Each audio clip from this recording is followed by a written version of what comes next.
Grand Prix of Europe is brought to you on Eurosport by Ford, Formula One's most successful team, in association with Champion, Pioneer, Hitachi, Elf Petrol World Champion,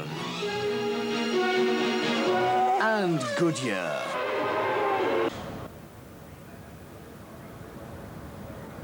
Good morning, welcome to Donington Park on a wet, bleak Sunday morning for the first ever Grand Prix at this circuit in the East Midlands of Britain. This is the Grand Prix of Europe, and Tom Wheatcroft, the circuit owner's dream, coming true after 55 years of working towards this day.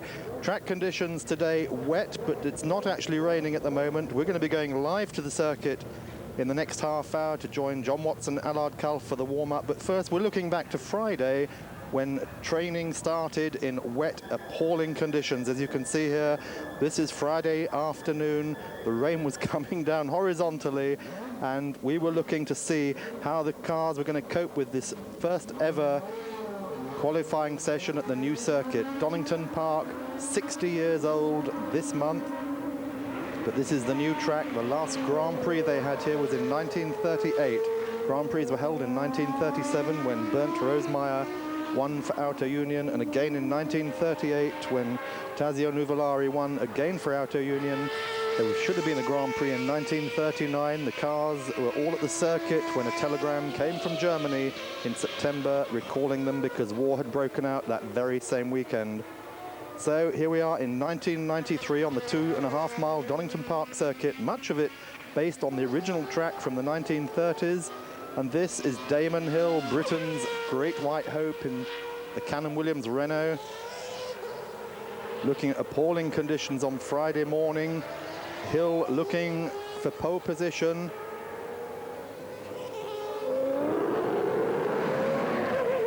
The young Londoner wearing the colours which his father made so famous, Graham Hill, the London Rowing Club colours on the helmet.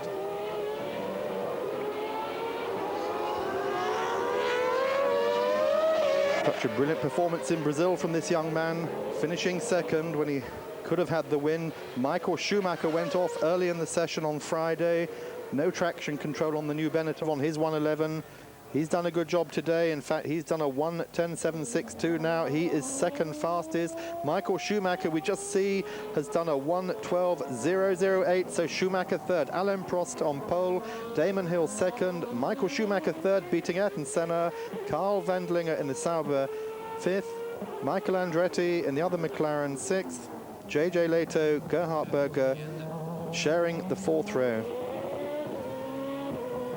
And the fifth row, Jean Alesi and Riccardo Patrese completing the top 10. So there we are. There are the positions. Past that, Johnny Herbert, not a very good performance by the Ligier twins, Mark Blundell and Martin Brundle, struggling all weekend. So that concludes our look at qualifying yesterday. After the break, we're going live to Donington Park to join John Watson, Allard Kalf. We'll see you in a moment.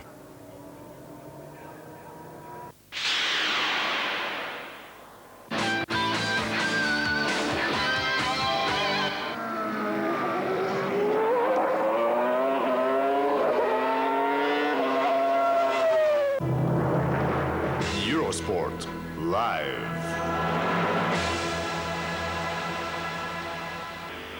Hello and welcome to Eurosport's live coverage of the 1993 Grand Prix season. This is the morning warm-up for today's Sega European Grand Prix from the Donington circuit. And John, for the third time this weekend, it's wet. Well, it's great disappointment indeed for everybody who's come to Donington Park. Easter Sunday, we'd hope for a lovely, warm, sunny day, or certainly a warm spring day. But there you see it, cars in the pit lane, still covered by those covers. Everybody on wet weather Goodyear tyres. The circuit, in fact, while the rain is not heavy, it's been falling steadily for the last hour.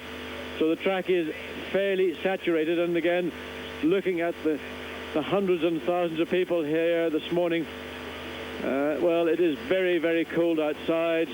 There is a wind blowing, and it's just really... Well, the enthusiasm hasn't been dampened, but certainly the racetrack extremely damp indeed. There's 40 seconds to go to this morning's warm-up. And the front row for this afternoon's Grand Prix is going to be an all-Williams lockout. There's the man on pole position, Alain Prost, the 23rd pole position in his Grand Prix career. But I think, John, the man that owns this team, Ron Dennis, his driver, well, Ayrton Senna's got a chance if the weather is like this. I don't know what prayers Ron Dennis said last night, but he got them right because he's got the rain that he had hoped for. And the great equalizer, that's wet weather, is really the best hope for everybody else outside of the two Canon William Renault cars, because the advantage that we've seen certainly on Saturday was just enormous. The rain will undoubtedly bring that gap much closer together, but of course remember, being in the front row of the grid, again an enormous advantage in the rain. And well, they've got to wait now until 2 o'clock, because weather can change. It could clear up, it could certainly dry out, but as the cars start their first laps in this final on-time session on Sunday morning, the circuit, as you see, very wet indeed. One of the problems the Williams team is suffering at the moment, John, is that they run the car on maximum downforce when it's dry. Now, if it's wet, you really want some more downforce, but the big problem is they don't have any more. Well, I would think that's not really a problem, because everybody else probably can't run maximum downforce in the dry, largely because of the balance of power over downforce. Now, Donington is a downforce circuit, there's no question about it, and I suspect that in effect everybody else is doing the same thing, so Williams are no better off or any worse off than anybody else here. But of course, in these conditions, if you have the availability to put more downforce into the car, well, that's you'll do. But the regulations are being pushed to the limits, and of course the cars will be checked when they come in and out of the pits to ensure that by mistake somebody hasn't gone too far with the height of the rear wing or something of that nature. There we see one of the two new cars running here at Donington, the Benetton B193, driven by Schumacher and Patrese. The other car, of course, is the brand new Footwork SA14, driven by Derek Warwick and Aguri Suzuki. Warwick qualifying a promising 14th, but I think the biggest promise comes from the Benetton, John. It's a brand new car. They haven't done a lot of testing with it, so they say, and it's qualified third. Yes, and just a few moments ago, you see the sparks coming out of Michael Schumacher's Benetton. Well, don't worry about that. Those are the titanium skid blocks that are inserted into the underbody, the carbon fiber underbody, and that's there to protect that underbody. Now, when they put a new underbody on, or they might just fit new titanium pads, that's quite normal in a full tank situation to see a vast amount of sparks coming from underneath the car, and those pads will get worn down quickly to their optimum height. But already everybody's back into the pit lane. They've done their one exploratory lap. Cars will be pushed back into the garages quickly just to be checked over and ensure that every hose and every pipe has been tightened up. And Alain Prost now making his way back into the pits. Well, Ayrton Senna still hasn't been out yet. You're looking from underneath his top body section, by the way. And the Brazilian ready to roll, and we will undoubtedly hear the traction control work pretty shortly, and that's Alain Prost going from one car to the other. Of course, today, the first day, you can actually use the spare car. As ever, we have another guest in our commentary booth. Today it's Williams Marketing Director, Richard West. Richard, I think the first question is, what does a Formula One Marketing Director actually do? Morning, Alan. Morning, John. Well, basically, it's all down to trying to find money, obviously. Grand Prix racing today is a very, very expensive business, and the majority of my time when I'm not at Grand Prix entertaining our guests is spent travelling around the world looking for the investment necessary to run a top team such as Williams. And, of course, you've just signed another sponsor as also the sponsor of this European Grand Prix. Yeah, we're absolutely delighted. Sega was a fairly short negotiation over a period of 2 months. A great deal of other teams in Formula One had approached them, but in conjunction with their advertising agency, as you know, we came up with the concept of running Sonic's feet on the car and the head on the rear wing, and even the skull and crossbones when we win a race. And I think that was one of the things that really excited them about the possibility of coming with us in the future. Richard, just as a sort of a little anecdote about that, what do you think about the McLaren's squashed hedgehog on the side of their car? I'm absolutely delighted, and the guys from Sega saw it and they were absolutely over the moon, because I think that whilst the business is very professional in some ways, you know, we've had accusations in the past of being a little bit starchy and a little bit corporate, and what it's done is it's actually brought a bit of inter-team rivalry back in the best possible taste. And in fact, we've also got one up our sleeves. So apart from the skull and crossbones for a race win, we do have a little logo that's going to appear on the car when we start to win races. Well, Fabrizio Barbazza not finding an awful lot to amuse himself with this morning. A little quick trip onto the grass and gravel you see pouring out of those air intakes on the side of his Minardi. In the meantime, Gerhard Berger back with Barbazza. And you can see the track really is very wet indeed. And with the very low ambient temperature we have presently, the prospect of the track being dry at 2 o'clock is diminishing very rapidly indeed. Well, they're coming into the S's. Fabrizio locking up the left front would suggest maybe that the wheel weights left to right in the front of that car are probably slightly out, and well, he's managed to plough his way through the gravel trap, but probably got about half a ton of gravel in those air intakes, and of course he'll now spread it all over the racetrack. And of course, again, from the tyre point of view, not the best thing a driver can do. I suppose the corner weights will be out now, John, after this little excursion. Well, by the time they vacuum all that gravel out from underneath the car, it'll be almost the end of this session. But Ayrton Senna, the man in the team that were praying for rain for Sunday's Grand Prix of Europe, out on the circuit. And Ayrton Senna is a man who revels in any condition. And we know Alain Prost, who is the pole winner here this weekend, he has expressed his feelings about racing in the rain. He's not particularly unhappy about it, but he's probably not as easy as Ayrton Senna or arguably Michael Schumacher might be. So on the second row, you've got a pair of great white sharks just ready to gobble up Damon Hill and Alain Prost into Redgate. And if we have a race starting in these conditions, it's going to be, I think, well, exciting is the understatement of the day, I believe. It's going to be some first corner, John. Ayrton Senna just about to complete his first lap, and the only man who has completed one lap, although he did go into the pits, I must say, is Fabrizio Barbazza, the only man who's posted a time so far. Ukiyo Katayama just came past, and again, when Ukiyo exited that Goddard hairpin, John, he was attacking the circuit. The man feels at home, although you wouldn't have said so in Brazil, but here he feels at home in the wet. Yes, throughout the 3 days that we've had practice and qualifying at Donington Park, he has been very impressive. He's been the more impressive of the two Tyrrell drivers. And, well, Michael Andretti about again to come out onto the circuit. That's Carl Wendlinger. The man qualified 5th. Whoops, look in the right front. Carl Wendlinger, his best qualifying performance ever in the Sauber. And the Sauber team who said, well, there's no way we're going to get pole position here.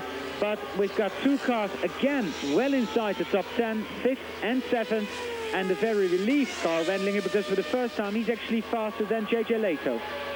And that's not a reflection of Carl Wendlinger as a Grand Prix driver. It's just been the way everything's been dealt to him. He's had 2 very difficult Grand Prix, but one thing is certain, he is every bit as quick as JJ Leto.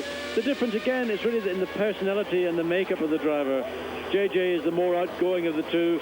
Carl, a much quieter, more reserved man. But in terms of ultimate ability and speed, it's almost impossible to pick and choose.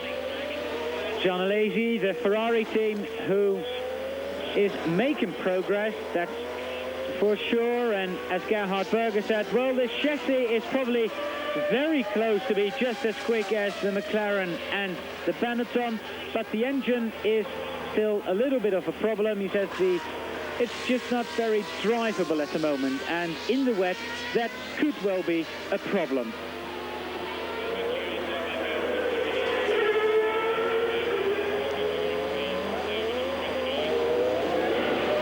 Damon Hill, another front row start, and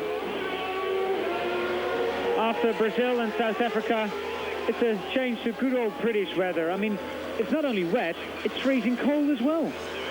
Yeah, these conditions are just about the worst possible. And we see Aguri Suzuki, I don't know what he's trying to do, if it's a three-point turn or maybe this is one of the new disciplines that Grand Prix drivers are going to learn, because today, if conditions remain like this, we're going to see an awful lot of cars facing the wrong way on the racetrack.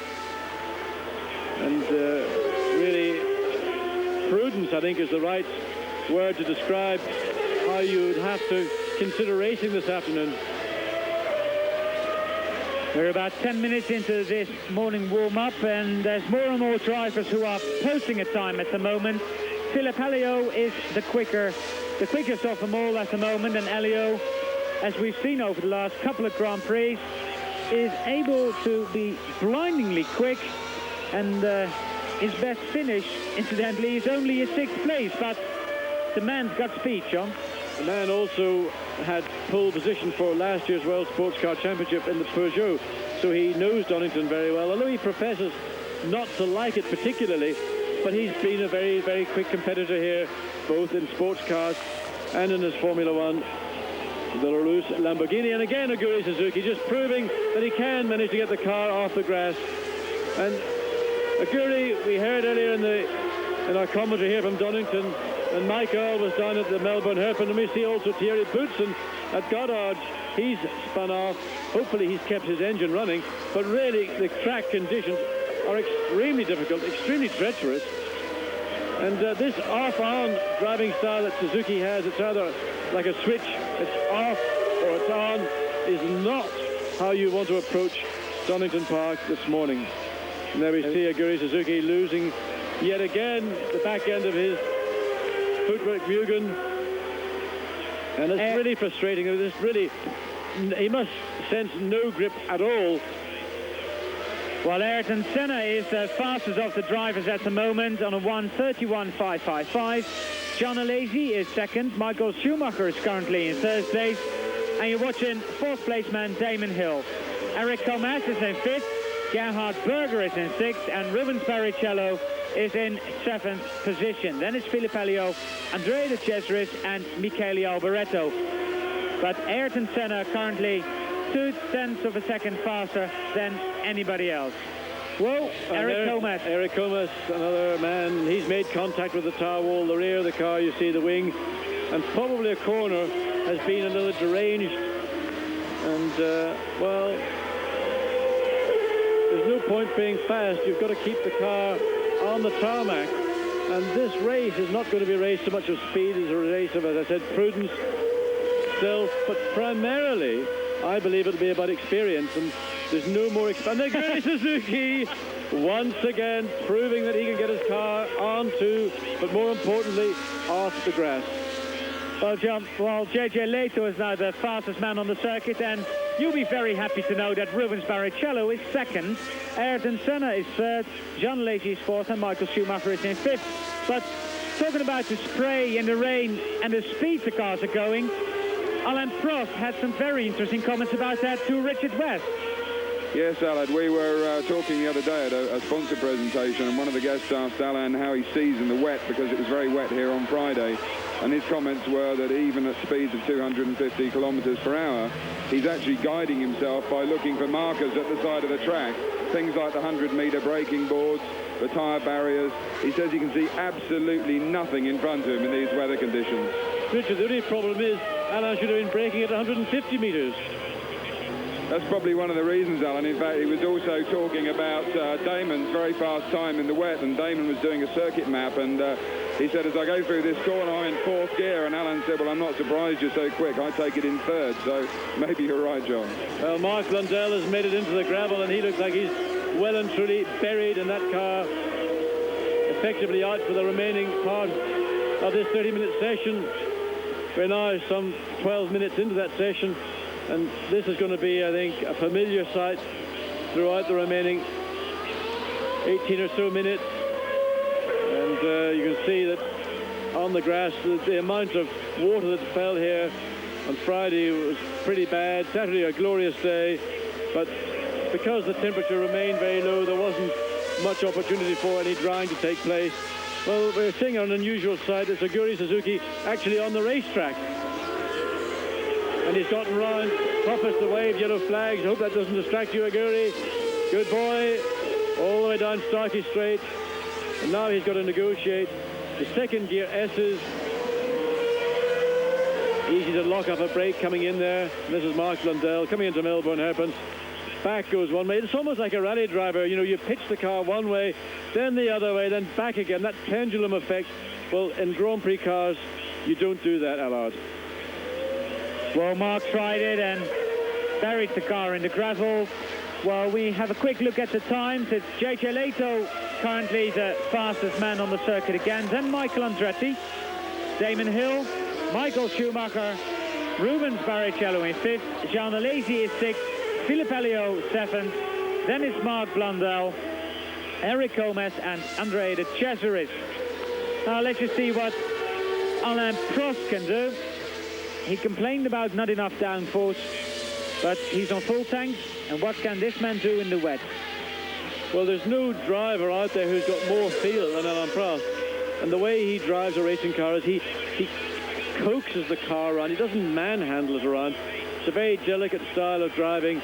And in these conditions, that's the kind of driving that I feel is most appropriate. But with conditions really deteriorating by the minute, you never know, you can be caught out. Just putting one wheel on one of those white strips by the curbing is enough to drag the car into a spin. Or we saw on Friday again, just at this corner, here's his Coppice, when Martin Brundle and Michael Andretti also now into the grass. And I mean, this is almost turning into a farce. It's just so difficult. Drivers are not doing this. They're not being cavalier about it. The conditions are really difficult. The right front of Comas's LaRouche, you see, top wishbone bent, the wheel, massive amount of toe in, and that tractor dragging the car away to safety from Coppice corner. That's the corner that leads that double right-hand corner onto the straight. Well, Damon Hill's come fastest. The first man to get into to break that 90-second barrier around Donington in the wet this morning.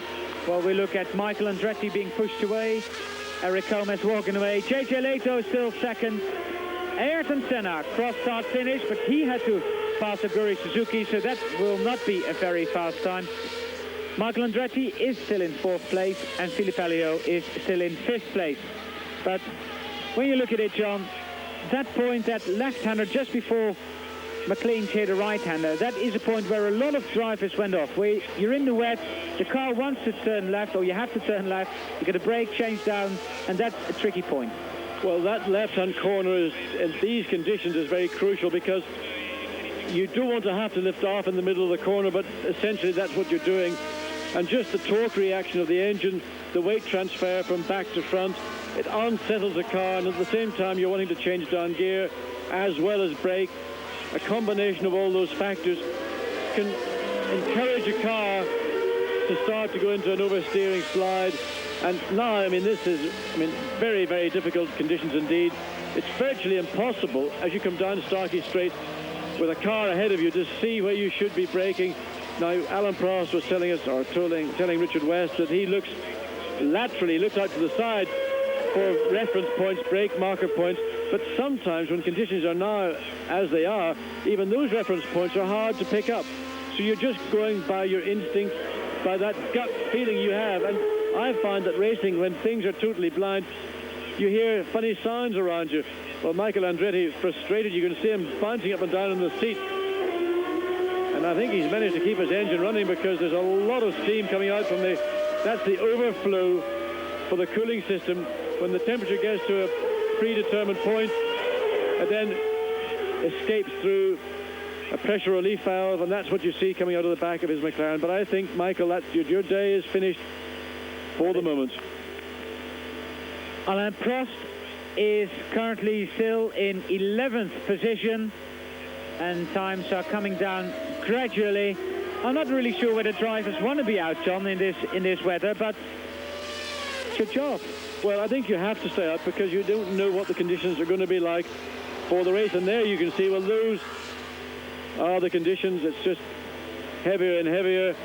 It's important for the team to know what speed you can run at in deteriorating conditions. Interesting, John, when you look at the car. Katayama has spun just right in front of us. And I mean, it is almost as slippery on the circuit. Oh, and he's gone. Well, this is the type of thing we used to see Nigel Mansell do. Unfortunately, you're not seeing it on the screen, but Akira Katayama's finally, there we are on the screen. Katayama finally has got it right and continues on his way.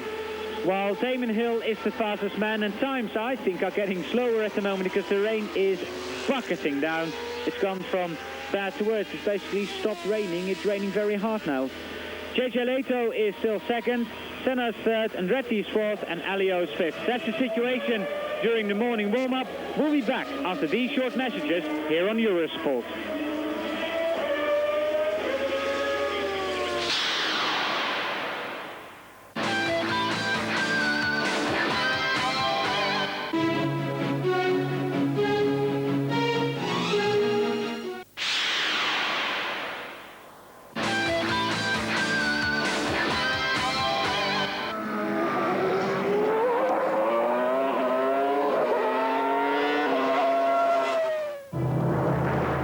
Eurosport Live.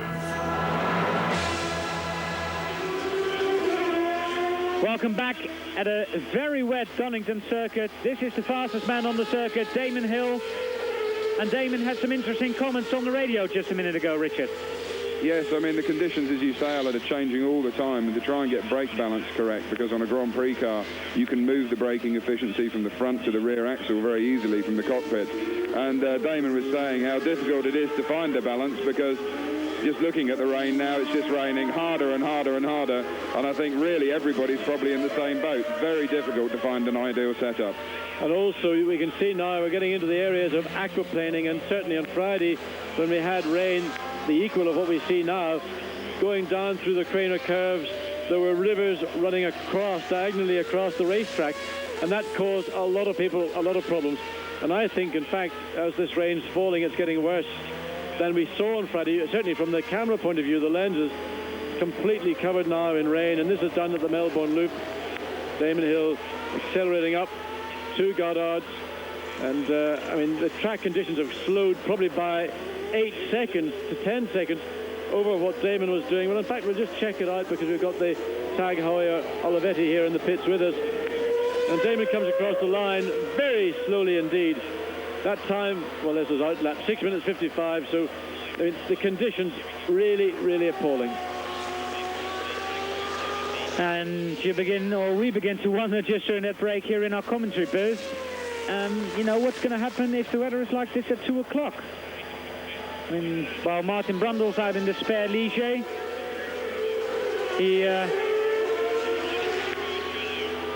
I'm sorry, Martin's not out in the spare Ligier, because Blundell parked it in the gravel, not Martin. And the Ligier twins, who do not have a happy time here at Donington, they were complaining of lack of grip. And even yesterday afternoon, after the qualifying session, they said, like, well, we just don't know what's wrong. We just don't seem to have any grip. Well, you see Martin Brundle very gingerly coming up into McLean's, and this is the corner we were saying had claimed a number of people on Friday. They just lost control, under braking into this right-hand corner. And then, of course, coming up into Coppice on Friday, Martin had the misfortune to run into the back of Luca Badour. Said I was blinded by the spray. I couldn't judge exactly where Badour was. The two made contact, no serious damage, more pride, I think, than mechanical damage. But, I mean, even with Michele Alboreto not running particularly quickly, it's just a whiteout. You can basically see nothing. And the nearest comparison I can make is if you're on a motorway in traffic at 70 miles an hour, you know how difficult it is. Well, these people are doing 170 miles an hour coming down Starkey Straight. Michael Schumacher very gingerly around, and there we see Fabrizio Barbazza. He's now off. I think that's also down the Craner curves. It looks like it. But look at Schumacher. I mean, he's driving around in third gear at this point. Oh, I just had Damon Hill pass again, and he went very slow indeed. He's just going round very slowly. I don't know what he's doing, just checking the situation maybe, but... Well, 9 seconds allowed slower than the quickest lap that he's achieved. He is the quickest man so far in this 30-minute session. So the circuit approximately 9 to 10 seconds slower in the space of 10-15 minutes. Well, Michael Schumacher out currently 6th fastest. It's a bit of... doesn't mean a lot during the session, which is in weather like this. John, if you would be a team manager now, would you just go out, do a system check and pack the car up again? Would you consider that?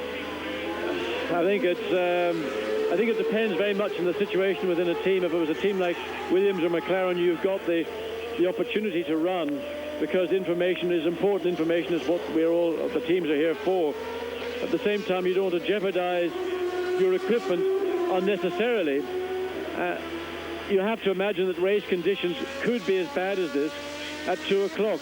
So you want to have the most knowledge available to your team and to your two drivers, that they can make whatever adjustments are necessary for those conditions. John, I bet when you were racing, in this weather, you had a problem with visors missing up. Now, at the Williams team, they got special Arai helmets, and they got something to prevent that. Yes, we do, Alan. We've actually now got visors with elements in them, very much like a heated rear or a front screen in a modern-day road car. And in fact, in these conditions, the drivers are actually able to use these to actually demist the visors. So whilst the vision is still impaired by the weather, they at least don't have these terrible problems of misting up on the inside as badly as they would conventionally. But Richard, I always believed, and I was one of them as well, that racing drivers breathe such a lot of hot air, there was no need for that type of equipment in the visor. Well, the racing drivers always say they leave that to the marketing men, John, so I think slight difference of opinion there. Anyway, there's a man who doesn't need to breathe hot air or cold air. All the skill he has is in his hands, and Andrea de Cesaris proving that also he can manage to spin his Tyrrell. Well, Ayrton Senna, who won his first Grand Prix in conditions probably as atrocious as this, way back in 1985 in Portugal, a memorable Grand Prix. I think I never saw anybody race so quickly in such bad conditions as Ayrton did that day. And, well, Donington Park, a totally different circuit to Estoril. But rain is rain, and there's lots of it here at the moment. There's still quite a few cars out. Positions on our computer are not changing. We've seen all 25 cars out so far. Of course, we had 26 yesterday, and well, Riccardo has spun off. Riccardo Patrese, who is not having a happy time at the moment within the Benetton team, has spun his brand new Benetton B193, but has kept the engine running and keeps going. Well, somehow or other, Ayrton Senna always manages to find grip on a circuit. You never, or you very, very rarely, and I don't want to sort of tempt fate by saying this, see him overdrive in these conditions. And I was reading a piece in the Saturday newspaper, an interview with Frank Williams, and he simply said that Ayrton Senna is the best. And then there was silence. Well, Ayrton is the only one who keeps going round. I mean, he's done more laps than anybody else at the moment. Well, did Brundle see him or did Brundle not see him? It's going to be very difficult, even in these conditions, to overtake. Although there's big speed differences, it's going to be very hard to overtake, John. You've got to be very courageous, but very confident, because courage on its own is a dangerous thing. You've got to have the confidence to go along with it. And Ayrton Senna illustrates when he's in difficult conditions. I mean, he doesn't see a great deal. He knows where he can place his car. He knows how deep he can go into a corner in these conditions. And that's just the skill of this particular world champion. And also, of course, the car has a very sophisticated traction control mechanism, and I would think that that's working at 100% at the minute. But all those aids really are only worth the human element in the car. And in these conditions, for me, it's the man, not the machine. Alain Prost out again. He's dropped down to 11th, but I don't think he really worries about it, because even though, John, he's not the fastest man at the moment, he's starting on the front row of the grid. As long as he can get into Redgate first, that is a bigger advantage than anything else this afternoon. It certainly is a big advantage, Allard, but I have to say in these conditions, I would expect to see the second row of the grid surge very quickly indeed, because they know that Alan is not comfortable in wet weather, and he's not going to try and win the race in the first corner or the first lap anyway. This is going to be a 2-hour Grand Prix if it's wet. An awful lot can happen, so why try to win it in the first corner? I mean, that is something you might expect a young, immature driver to do. This guy has won 45 Grand Prix, 3 World Championships. What's he got to prove? All he's got to do is be first on the last lap. He doesn't have to worry about the other 74. Well, and of course, in these conditions, I suppose it's while Ukio Katayama takes a trip through the grass. Well, the chaps like that this morning. But, John, I think the start of the race will also not only be the driver who gets that first, but basically the electronics who get you there first. Well, traction control, Williams have got it, McLaren have got it. Benetton don't have it in the literal sense of traction control. They've got a throttle control, which is, if you like, Cosworth's version of traction control. It doesn't operate on the electronics of the engine. It operates through the throttle mechanism. More complicated, and I'm not sure if it is as efficient as what Williams and McLaren have, but certainly that benefit of traction control will help the two front row of the grid people. Of course, you can still override it. You can nail the throttle, get too many RPMs, and there's Christian Fittipaldi now. He's into the gravel, and it's amazing. Every time a car goes off, those little access panels on the top of the chassis pop off, whether it's just going over the gravel or whether it's going backwards. We've seen that virtually every car that's been off, that access panel flies away. Well, Christian, quick look to see whether he's done any damage. Christian Fittipaldi is actually much happier than he was in Brazil. He says, although we did not qualify where I wanted to qualify, he's qualified 16th. He said, and teammate Babassa in 20th, he said, we're much happier than we were in Brazil. The car is behaving much better, and on full tanks, the beginning of the race, we will be all right. We've got the reliability, so we should be able to get into the top 10. I think the most important thing, well, there we see the checkered flag out for the end of this 30-minute session. The most important thing, Allard, will be those 300 yards from the start into Redgate. Getting, I'm going to say, navigating your way through Redgate is going to be the first priority everybody here has. That, I tell you, in some cases, it would be better to sit in the grid on the back row, wait 10 seconds, then go, because at least you're guaranteed you'll get round it, certainly without anybody else interfering. And it is quite conceivable that if anybody did that, they could still end up A, in the points, or conceivably on the podium. Damon Hill ends up as fastest driver on the 1:29.208. Then it's JJ Leto, Ayrton Senna and Michael Andretti. Philippe Elio in 5th. Michael Schumacher is 6th. Rubens Barrichello is 7th. Jean Alesi 8th.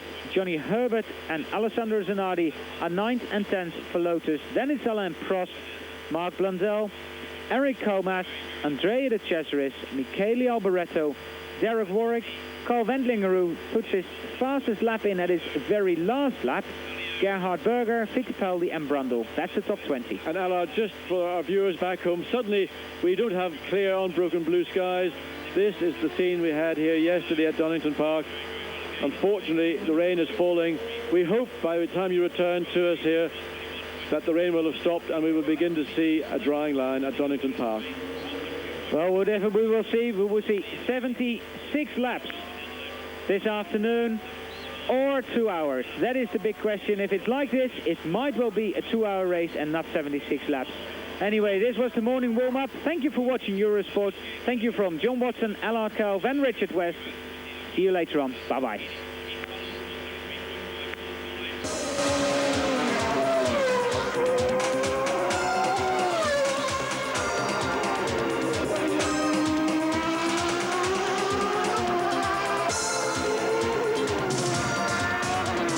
Grand Prix of Europe was brought to you on Eurosport by Ford, Formula One's most successful team, in association with Champion, Pioneer,